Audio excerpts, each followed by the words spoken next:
하나님 저에게 심판 사역하사 저를 정결케 하고 변화시켜 주소서. 범사에 당신의 뜻을 깨닫고 당신 뜻에 순종하게 하소서. 저를 구원하심은 당신의 큰 사랑이고 당신의 뜻이 있나이다. 저를 구원하심은 당신의 큰 사랑이고 당신의 뜻이 있나이다.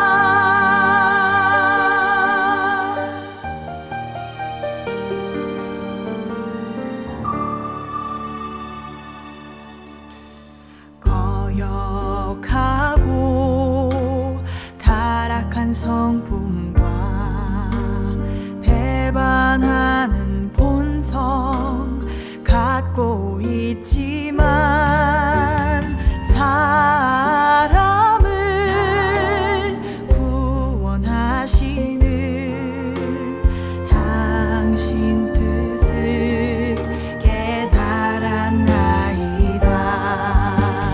저에게 더 큰 시련을 주사 더 많은 고난을 주사 이 고난 속에서 당신 손길과 행사를 보게 해주소서.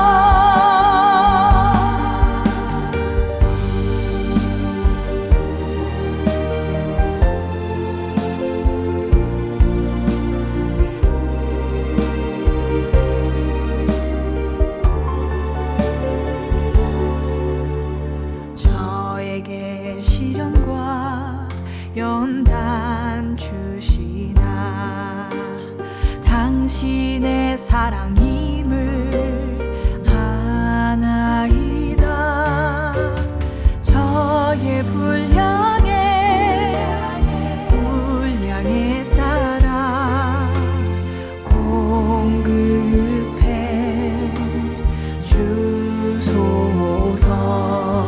어떤 시련과 고난에도 당신을 배반하거나 원망하지 않도록 당신 뜻을 깨닫고 완전히 순종하여 당신을 흡족해 하도록 하소서. 당신을 흡족해 하도록 하소서.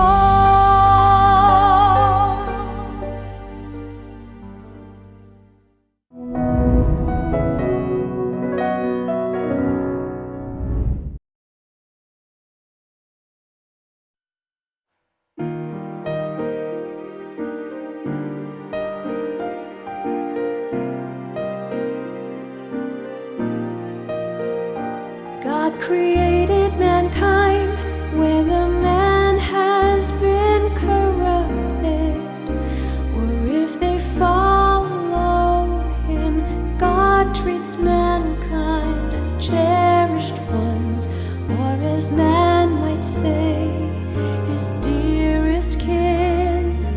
Mankind is no plaything for him.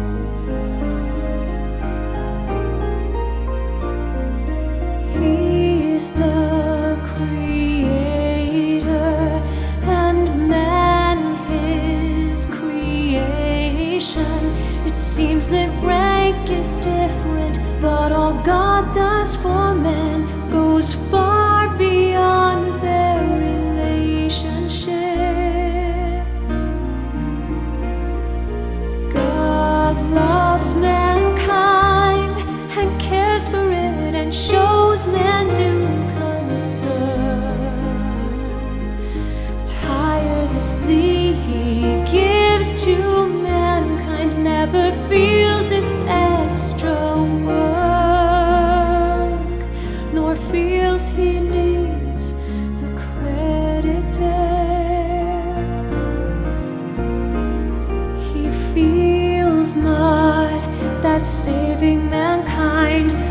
supplying them and giving them all is a great tribute to them. It's just that in His own way, His essence, what He has and is, He supplies mankind in quiet and silence. No matter how much man gets from Him, God asks not for credit.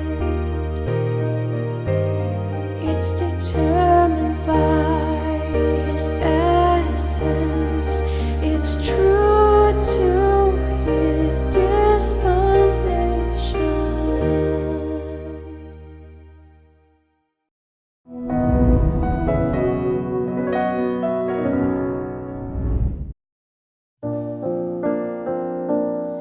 The results of God's work in the last days are achieved through the Word.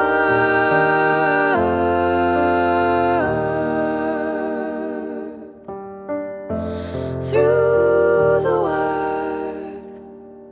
The Word helps man understand mysteries and God's work throughout history. It brings man enlightenment of the Holy Spirit and knowledge of mysteries sealed for centuries. It explains the work of prophets and apostles and the rules when they carried it out. The Word makes man know God's disposition as well as His own. Rebelliousness and substance, these steps of work and all words spoken, man comes to know the work of the Spirit and know the work of God's incarnate flesh. Moreover, the entirety of His disposition, your knowledge of God's 6,000-year work was also attained through the Word. Know your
Is the work of God so simple as man imagines?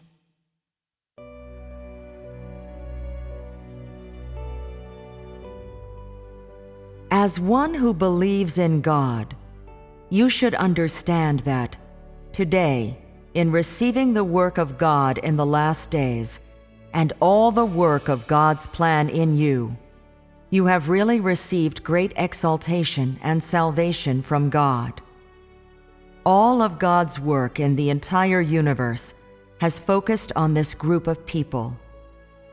He has devoted all his efforts to you and sacrificed all for you. He has reclaimed and given to you all the work of the Spirit throughout the universe. That is why I say, you are the fortunate. Moreover, he has shifted his glory from Israel, his chosen people, to you, in order to make the purpose of his plan fully manifest through you group of people. Therefore, you are those who will receive the inheritance of God, and even more, the heirs of God's glory.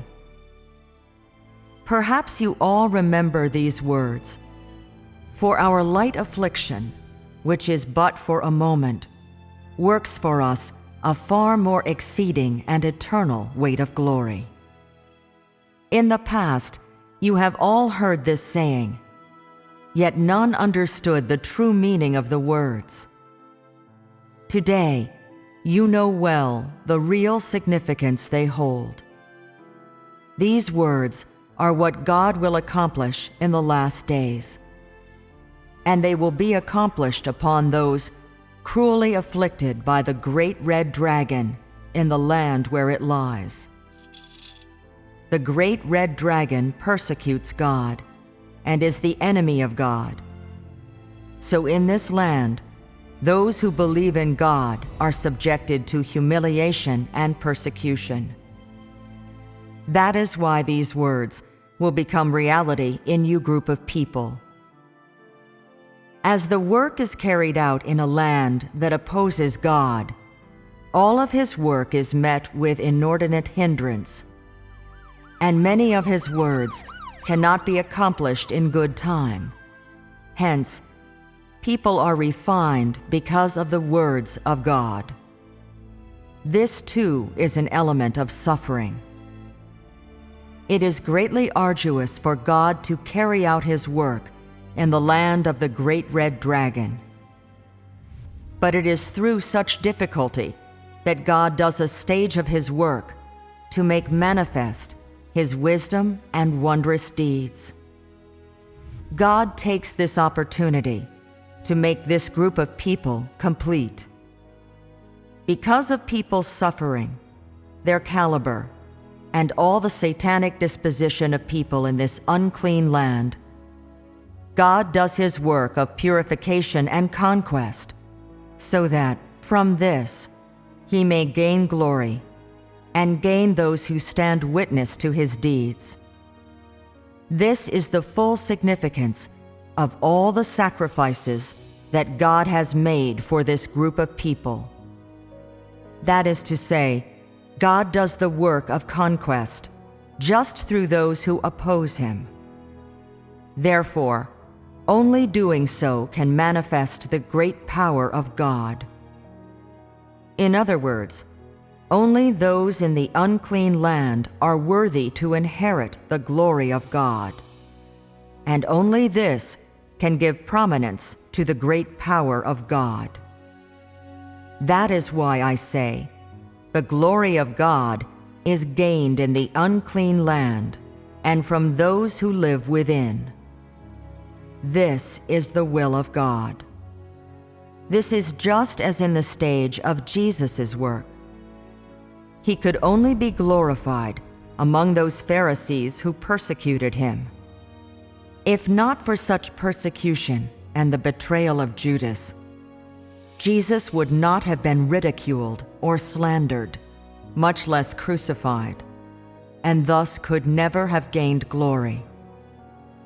Wherever God works in each age, and wherever he does his work in the flesh, he gains glory there, and there gains those he intends to gain.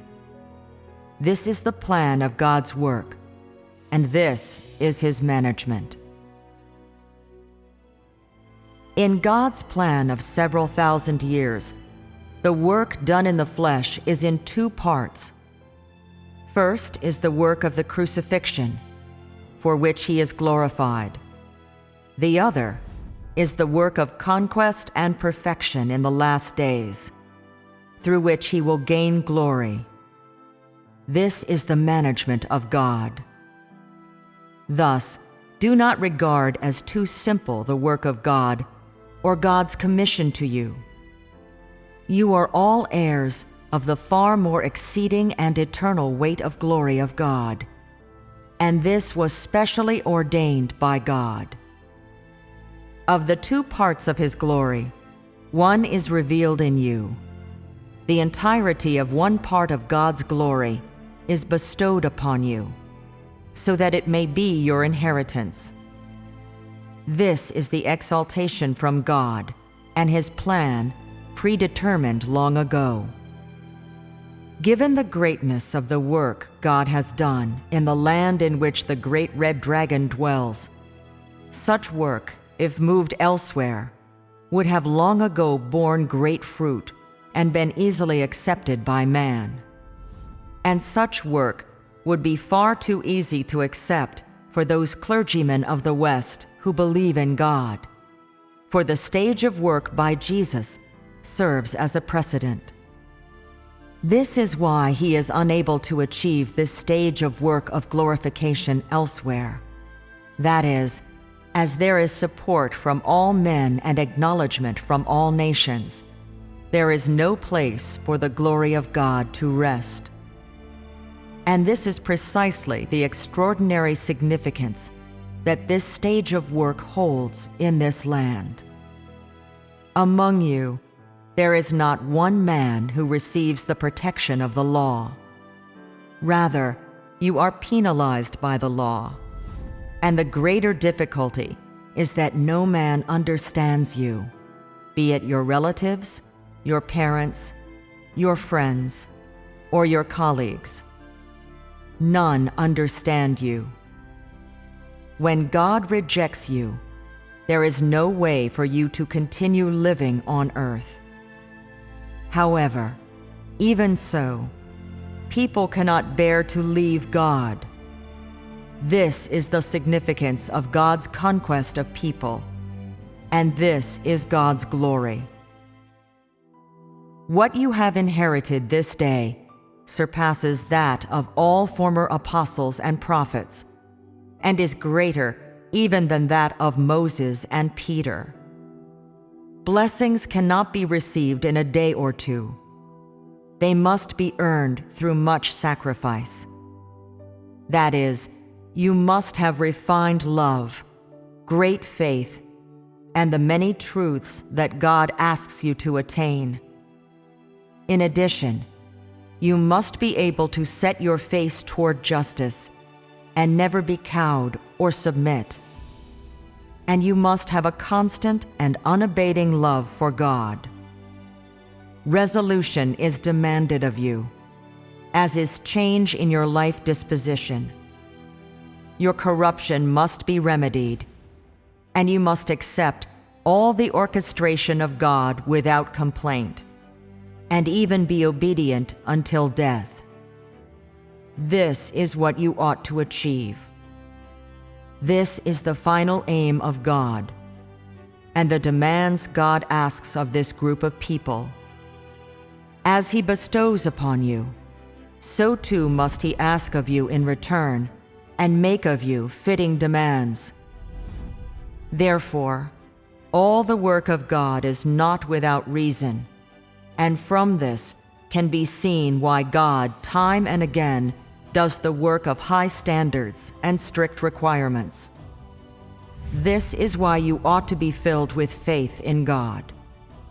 In short, all the work of God is done for your sake, so that you will be worthy to receive his inheritance. This is not so much for the sake of God's own glory, but for the sake of your salvation, and for perfecting this group of people deeply afflicted in the unclean land. You must understand the will of God.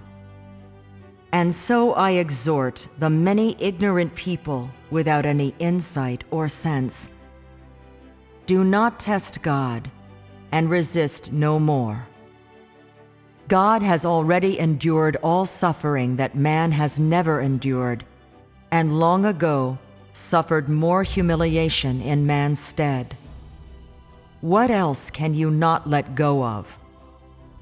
What could be more important than the will of God? What could be above God's love? It is already a task doubly arduous for God to carry out His work in this unclean land. If man knowingly and willfully transgresses, the work of God will have to be prolonged. In any event, this is not in the interests of any, and is of benefit to none. God is not bound by time. His work and His glory come first. Therefore, however long it takes, He will not spare any sacrifice if it is His work. This is the disposition of God. He will not rest until His work is achieved. Only when the time comes that He obtains the second part of His glory can His work be drawn to a close. Should God be unable to finish throughout the universe the work of the second part of His glorification, His day will never come. His hand will never stray from His chosen. His glory will never come upon Israel, and His plan will never be concluded. You should see that the will and the work of God are not as simple as the creation of the heavens and earth and all things. For the work of today is to transform those who have been corrupted, who have grown extremely numb, and to purify those who were created, then worked on by Satan, not to create Adam or Eve, much less to make the light or create all manner of plants and animals. His work now is to make pure all that has been corrupted by Satan, so that they may be regained and become His possession and become His glory. Such work is not as simple as man imagines the creation of the heavens and earth and all things to be. And it is not akin to the work of cursing Satan to the bottomless pit as man imagines. Rather, it is to transform man, to turn that which is negative into the positive, and to take into His possession that which does not belong to Him. This is the inside story of this stage of God's work. You must realize it, and should not oversimplify matters. The work of God is unlike any ordinary work. Its marvel cannot be conceived by the mind of man, and its wisdom cannot be attained by such. God is not creating all things, and He is not destroying them. Rather, He is changing all of His creation and purifying all things that have been defiled by Satan. Therefore, God shall commence work of great magnitude, and this is the total significance of the work of God. After reading these words, do you believe that the work of God is so simple?